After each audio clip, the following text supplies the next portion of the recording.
अगर आप भी लेना चाहते हैं देश दुनिया की तमाम जानकारी तो आज ही सब्सक्राइब करें हमारे चैनल को। साथ ही नीचे दिए बेल आइकन को जरूर दबाएं ताकि हर अपडेट आप तक पहुंच सके। नमस्कार, बहुत साक्षी न्यूज नेटवर्क और आप सभी का स्वागत है।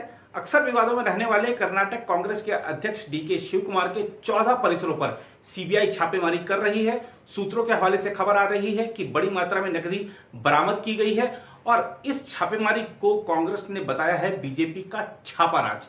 कांग्रेस ने कहा है कि बीजेपी जैसे ही कोई चुनाव आता है, कोई उपचुनाव आता है तो अपनी पुरानी ट्रिक पर लौट आती है। क्या कहा है कांग्रेस ने ये आपको दिखाएंगे, लेकिन आपको बता दें कि कर्नाटक कांग्रेस के अध्यक्ष डीके शिव कुमार अक्सर विवादों में रहते हैं और अक्सर ही उनके यहाँ सीबीआई के छापे पड़ते हैं, इनकम टैक्स के छापे पड़ते हैं और कई बार वो वित्तीय अनियमितताओं में घिरे हुए पाए गए हैं। आइए आपको दिखाते हैं इस छापेमारी जो हुई है इस पर क्या क्या चल रहा है इस समय और कर्नाटक कांग्रेस का क्या कहना है, कांग्रेस की केंद्रीय इकाई का क्या कहना है। सीबीआई कांग्रेस नेता डीके शिव कुमार के कर्नाटक, दिल्ली और महाराष्ट्र स्थित 14 परिसरों की तलाशी ले रही है।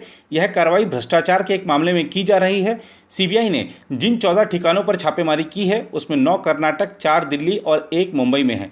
शिव कुमार के भाई और बेंगलुरु ग्रामीण क्षेत्र से सांसद डीके सुरेश के घर पर भी छापेमारी की गई है। अधिकारियों ने सोमवार को यह जानकारी देते हुए बताया कि एजेंसी ने एक सूत्र से मिली जानकारी के आधार पर कांग्रेस नेता के खिलाफ नया मामला दर्ज किया है। सूत्रों के मुताबिक इस छापेमारी में बड़ी मात्रा में नकदी बरामद की गई है। सीबीआई आय से अधिक संपत्ति जुटाने से जुड़े मामले में कर्नाटक, दिल्ली और महाराष्ट्र में तलाशी ले रही है। अधिकारियों ने कहा कि तलाशी अभियान दिन भर चल सकता है। उन्होंने बताया कि सीबीआई ने एक अन्य एजेंसी के सूत्र से मिली जानकारी के आधार पर कांग्रेस नेता के खिलाफ नया मामला दर्ज किया है। अधिकारियों के मुताबिक यह सूचना शिव कुमार के कर्नाटक सरकार में मंत्री रहने के दौरान जुटाई गई संपत्तियों के बारे में है। उधर कांग्रेस प्रवक्ता रणदीप सिंह सुरजेवाला ने इसे भाजपा सरकार के छापा राज और कुटिल कदम की संज्ञा दी। उन्होंने ट्वीट किया, मोदी येदियुरप्पा के डराने, धमकाने और कुचक्र के कपटपूर्ण खेल को कठपुतली सीबीआई द्वारा डीके शिव कुमार के परिसरों पर छापे मारकर अंजाम दिया जा रहा है, जिससे हम डरने वाले नहीं हैं। सीबीआई को येदियुरप्पा सरकार में भ्रष्टाचार की परतों को उजागर करना चाहिए, लेकिन छापा राज ही उनका एकमात्र कुटिल कदम है।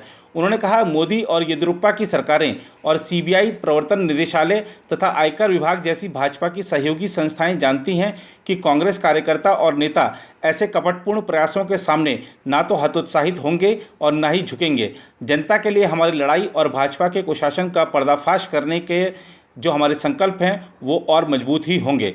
वहीं कांग्रेस नेता प्रियांक खड़गे ने ट्वीट कर लिखा कि सीबीआई के द्वारा की गई छापेमारी फिर बड़े सवाल खड़ी करती है। यहाँ की सरकार खुद ही भ्रष्टाचार के मामले में फंस रही है और चुनाव बिल्कुल नज़दीक हैं।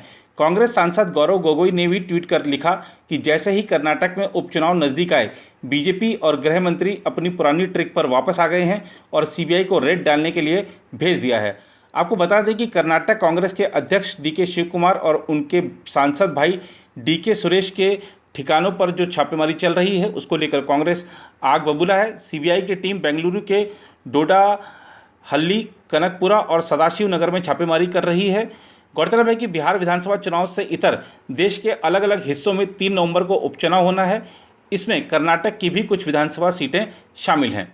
उधर सुशांत सिंह राजपूत मामले में सीबीआई की जांच अभी जारी है। हालांकि अभी तक निष्कर्ष सामने नहीं आए हैं, लेकिन संजय राउत ने कहा है कि यदि सीबीआई की जांच पर भी हमें भरोसा नहीं होगा तो फिर तो हम कुछ भी बोलने लायक बचते ही नहीं है। आइए आपको दिखाते हैं कि संजय राउत ने सुशांत सिंह राजपूत मामले में अब क्या कहा है। देखिए, सुशांत की मौत ये बहुत ही दुर्भाग्यपूर्ण है। एक युवा कलाकार, एक अभिनेता, पॉपुलर कलाकार की जिस तरह से मौत हुई, इस सब के लिए बहुत ही दुखदायक और वेदनादायक घटना है। अब हुआ है तो मुंबई पुलिस ने उसकी जांच की। मुंबई पुलिस के जांच के ऊपर किसी ने प्रश्न चिन्ह निर्माण किया, ये पूरी राजनीति हुई, इसलिए सीबीआई को यहाँ बुलाया गया। अगर आपका सीबीआई के ऊपर भी विश्वास नहीं है तो वी आर स्पीचलेस। हमेशा पहले दिन से एक बहुत बड़ा षड्यंत्र यहाँ रचा गया। एक तो राज्य सरकार को बदनाम, महाराष्ट्र सरकार को बदनाम करना, मुंबई पुलिस को बदनाम करना, ठाकरे परिवार को बदनाम करना, हम सभी के खिलाफ एक बदनामी का एक मुहिम चलाना। लेकिन उससे सुशांत को न्याय नहीं मिला। ये सब लोग मिलकर सुशांत को भी बदनाम कर रहे हैं और सुशांत के परिवार को भी बदनाम कर रहे हैं। नहीं, ऐसा कुछ नहीं किया है। अगर कोई सच बताने की अगर कोशिश की है किसी अखबार ने, वो ऐसे कैसे बोल सकते हैं। हमने ये लिखा है कि एम्स के जो डॉक्टर है, डॉक्टर सुधीर गुप्ता, जो फॉरेंसिक डिपार्टमेंट के हेड है, उनका कोई तो यहाँ पॉलिटिकल कनेक्शन नहीं है, क्या शिवसेना से उनका कोई रिश्ता नहीं है। वो एक इंडिपेंडेंट डॉक्टर है, एक प्रोफेशनल डॉक्टर्स है, उनकी टीम है, ये उनका रिपोर्ट है।